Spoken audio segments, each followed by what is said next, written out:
Bonjour à toutes et bonjour à tous, on se retrouve aujourd'hui pour une nouvelle vidéo avec cette fois-ci une vue sur Windows et pas n'importe quelle version, la version mise à jour, donc la Creator Update qui doit sortir normalement le 11 avril si tout se passe bien. Voilà. Alors à l'heure actuelle on peut bien évidemment télécharger la mise à jour grâce à l'outil Media Creation Tool qui se trouve sur le site de Microsoft et bien évidemment précharger et installer cette nouvelle version de Windows même si elle n'est pas officiellement sortie. Voilà, donc c'est un petit truc que j'ai vu sur internet, ça a paru aujourd'hui, donc à partir d'aujourd'hui on peut vraiment l'avoir sur nos PC de toute façon. Donc là ce que je vais vous présenter c'est la version qui doit être sur nos PC prochainement, pour voir un petit peu les différences qu'il y a. Donc déjà sur le login screen, donc la page d'accueil, pas grand changement de ce côté-là, ça reste exactement pareil. On a toujours la même façon de faire et le même design, on va dire, au niveau de l'interface. Voilà, c'est sobre et assez clair de ce côté-là. Là, ça bouge pas. On va le laisser bien évidemment charger et ça va nous permettre aussi de voir un petit peu les changements qu'il y a entre le Windows qui va venir, donc la version Creator Update, et celle que l'on a actuellement. Voilà. Donc le temps qu'il charge pour meubler un petit peu. Donc là, le Windows, il y a des changements. Ils sont assez mineurs, on va dire. C'est un petit peu de changement au niveau graphique. Voilà, bon, c'est pas non plus énorme. Et après, ça va surtout être des changements internes. Voilà. Donc je vais vous expliquer ça de toute façon. Donc je vais le passer en plein écran. Ça t'es bien qu'ils se mettent en plein écran ce truc-là. Donc voilà, donc on voit que de toute façon Windows 10, ça c'est toujours le même de ce côté-là. On va voir un petit peu combien il consomme au niveau de la mémoire en 64 bits. Une fois qu'il a démarré, ça c'est plutôt pas mal aussi de voir un peu ça. À vide, bien évidemment, j'ai absolument rien démarré. Voilà, donc 35 mégas de mémoire vive, voilà. 35% je veux dire. Là, 1,4 Go de mémoire vive utilisée, donc bon, ça reste à peu près pareil. De ce côté-là, ça ne change pas beaucoup, à savoir c'est toujours en 64 bits ce que j'ai de ce côté-là. Voilà, donc ça c'est à vide. Ensuite, on va voir vraiment les petits changements qu'il y a eu. Donc je vais commencer par la partie des paramètres. Alors voici la page des paramètres ici et voici celle de Windows à l'heure actuelle. Donc voilà. Donc c'est comme ça que ça se présente pour la version que l'on a actuellement. Et la nouvelle version, ils ont rajouté quand même l'implémentation des jeux. Donc grâce au module Xbox et tout. Donc si je vais dessus, voilà, on voit diverses choses dessus sur les jeux. Les jeux en... Voilà. Alors, ça c'est pour enregistrer les captures d'écran, c'est bien ce qui me semblait. C'est pour bien évidemment enregistrer tout ce qui se passe à l'écran, ça c'est plutôt pas mal. Et là pour la partie des diffusions, pour aller euh, caster entre guillemets tout ce qui se passe sur notre écran et l'envoyer sur internet. Donc ça c'est bien. Et évidemment tout ça ça va être en cohésion avec notre Xbox si on en a une. Donc voilà, les deux pourront être assez proches de ce côté-là, entre le Windows 10 qu'on a là et notre console de jeux vidéo. Voilà, donc ça c'est un petit rapprochement. C'est pour ça qu'on a donc la partie jeu qui a été rajoutée. Voilà. Ensuite, ce qui a été rajouté, donc si je ne me trompe pas, voilà, c'est bien ça, c'est les applications. Voilà. Donc là, on a vraiment la partie des applications qui est positionnée ici. Donc avec les fonctionnalités, les applications par défaut. Voilà, c'est vraiment détaché. Avant, c'était associé à autre chose. Donc, je vais retourner dessus. Je ne sais plus exactement si c'est sur système ou... Voilà, c'est sur système. On a les applications et les fonctionnalités, les applications par défaut. Et là, ils ont détaché les deux. Voilà. Je retourne dessus. Donc, c'est les petits changements qu'il y a. Donc, au niveau des paramètres, ils ont un petit peu différencié deux, trois petites choses. C'est vraiment anecdotique, mais quand même. C'est surtout, en fait, la partie des jeux qui est vraiment à mettre... euh, en lumière on va dire parce que justement il va y avoir le rapprochement de notre Xbox, de nos jeux sur Windows et tout ça va être en corrélation en permanence. Voilà. Donc ça c'était pour la partie des paramètres. Dans l'explorateur de fichiers que je vais ouvrir tout de suite, donc lui pas de grands changements, mis à part que maintenant il va y avoir apparemment de la pub. On va voir par la suite par rapport aux versions qui vont sortir plus tard. Mais apparemment il y en a qui ont eu l'apparition de pop-up publicitaires dans le gestionnaire de fichiers. Donc, ce que je trouve un petit peu dommage de ce côté-là. Mais sinon pour ceux qui ne veulent pas l'avoir, donc il faut aller dans cette partie-là. Alors c'est pas ici, c'est ça. Dans les options. on va modifier les options du dossier. Et ici, dans l'affichage, voilà, il faut enlever cette partie-là. Donc afficher les notifications du fournisseur de synchronisation. On le décoche ici. Et obligatoirement, ça ne devrait plus justement arriver. Donc c'est soi-disant pub. J'en ai pas encore eu, mais sur internet ils ont marqué ça. Et même sur les sites geeks, entre guillemets, quand je dis geek, c'est tout ce qui a été et tout, ils ont repéré de ce côté-là de la publicité qui arrivait sur le navigateur du fichier. Ce qui est vraiment dommage si vraiment c'est le cas. Je pense qu'à mon avis ça doit être le cas s'ils l'ont repéré. Moi ce que j'attendais vraiment c'est qu'il y ait vraiment des onglets et on en a toujours pas. C'est vraiment dommage de ce côté-là. Voilà, donc là pas de changement. Moi quand je dis les onglets, voilà, je fais ça, j'ai des onglets qui s'ouvrent de ce côté, sur le navigateur et malheureusement on n'en a toujours pas en temps normal. Voilà, donc petite nouveauté, apparemment il y aurait des pubs qui apparaissent sur le navigateur du fichier. Après pour tout le reste, et ben voilà, comme je dis, c'est surtout, comme je disais, surtout du changement dans le fond même de Windows.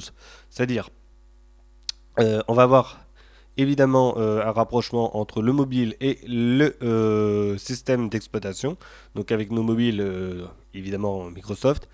Les applications, non pardon, la console de jeu qui va vraiment être plus en connexion avec le nouveau Windows. Voilà, ça c'est une petite nouveauté.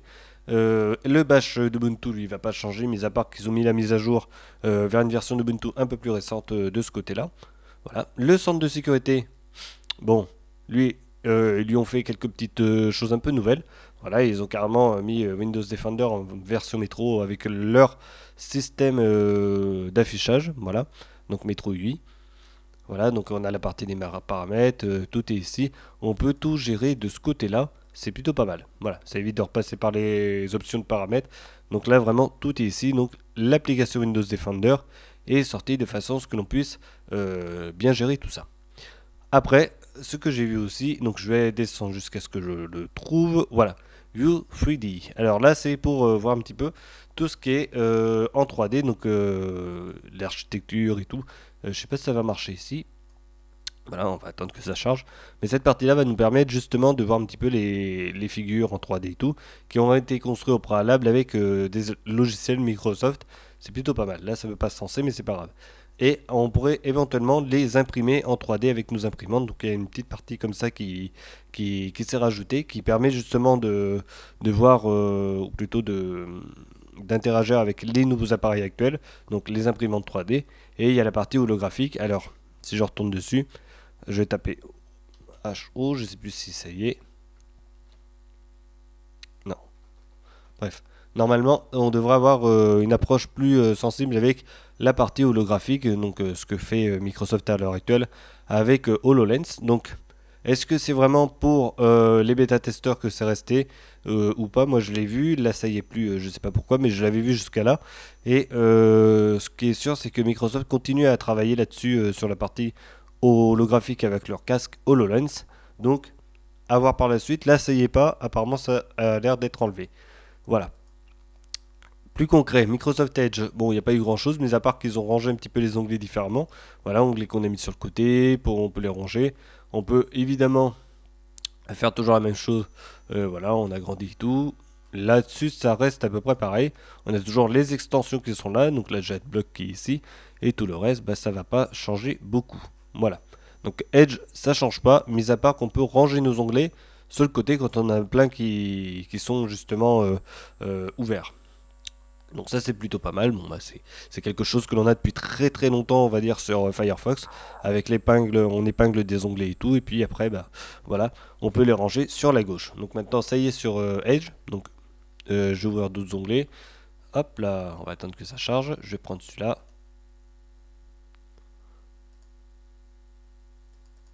Voilà.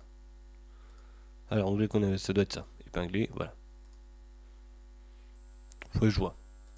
Hop, je vais l'épingler aussi celui-là.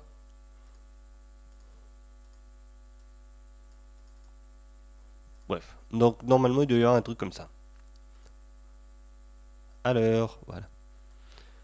Voilà pour ce qui est de Edge. Donc ils ont rajouté des petites options ici de ce côté-là. Bon, c'est pas non plus énorme, mais ceci étant, voilà, c'est plutôt pas mal. Après, pour le reste, Cortana lui, normalement, il devrait être amélioré pour mieux reconnaître notre voix et tout. et puis mieux répondre justement aux questions qui ont été au préalable posées. Là-dessus, ça va de soi, ils l'ont amélioré dans tous les cas, que ce soit sur le mobile et sur le fixe dessus. Pardon. Voilà. Après, il n'y a pas énormément de choses. C'est surtout dans le fond, genre les petits bugs ou des choses comme ça, même s'il y en a très très peu, j'ai remarqué sur Windows 10, ça a été obligatoirement amélioré, renforcé. Pareil pour les performances. Normalement, ça devrait toujours démarrer aussi vite au niveau du système, donc ça c'est plutôt pas mal. Le fait d'avoir un démarrage aussi rapide et aussi net, que ce soit sur le démarrage du système ou sur le démarrage des applications. Là, je vais sur photo, ça c'est instantané. Là, je suis sur un disque dur, hein, je vous le dis. La machine virtuelle est sur disque dur. Donc, c'est extrêmement rapide. Voilà. Donc, ça, c'est vraiment bien pour ça. Pareil, si je retourne sur Edge, voilà, ça démarre aussi sec. Donc, ça, c'est cool. Donc, ça n'a pas changé. Vraiment, le fond de Windows 10 n'aura pas bougé. C'est vraiment une mise à jour, surtout pour la sécurité et tout. Quelques petites choses graphiques auront bougé, c'est pas énorme non plus. Et voilà, ça restera gratuit de toute façon. Pour la mise à jour, obligatoirement, vous aurez 3 ou 4 Go à télécharger. Je ne sais pas exactement, je n'ai pas les chiffres, mais il y aura à peu près ça, 3 ou 4 Go de télécharger, donc un ISO entier.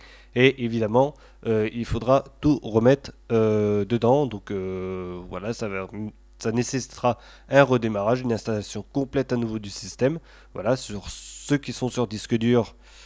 Classique, évidemment, compter entre 1 à 2 heures d'installation, et ceux après téléchargement bien sûr, et ceux qui sont sur SSD, bon bah comme d'habitude, une demi-heure je pense de mise à jour malgré tout. Voilà. Donc comme si c'était un nouveau Windows, hop, on refait la même chose, on réinstalle tout à zéro, sauf nos documents qui vont rester bien évidemment sauvegardés, mais on part sur du neuf à chaque fois. Voilà. Des applications, normalement elles y restent aussi, elles seront toujours compatibles, ça n'y a pas de souci, parce que le reste, le fond même de Windows n'aura pas changé.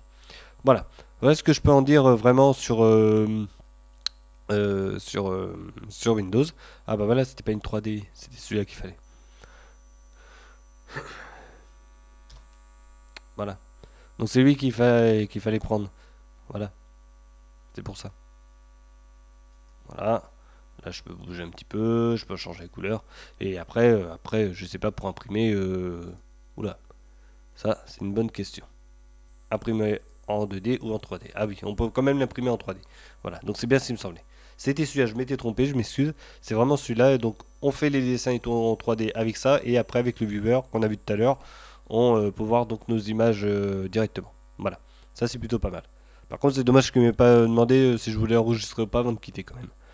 Voilà, donc c'est vraiment ça pour le nouveau Windows. Voilà, quelques petites choses pour faire le bilan global de tout ça. Euh, le système reste le même, il y a vraiment quelques petits ajouts, on va dire, très faibles qui ont été faits, notamment sur la page des paramètres et sur Edge. Après, le reste, ça va vraiment être du fond, comme l'intégration des jeux et tout, comme la Xbox et tout, ça même du système, tout ça va dialoguer ensemble. Pareil sur le mobile, et l'arrivée par contre du 3D, en l'occurrence, sur Windows.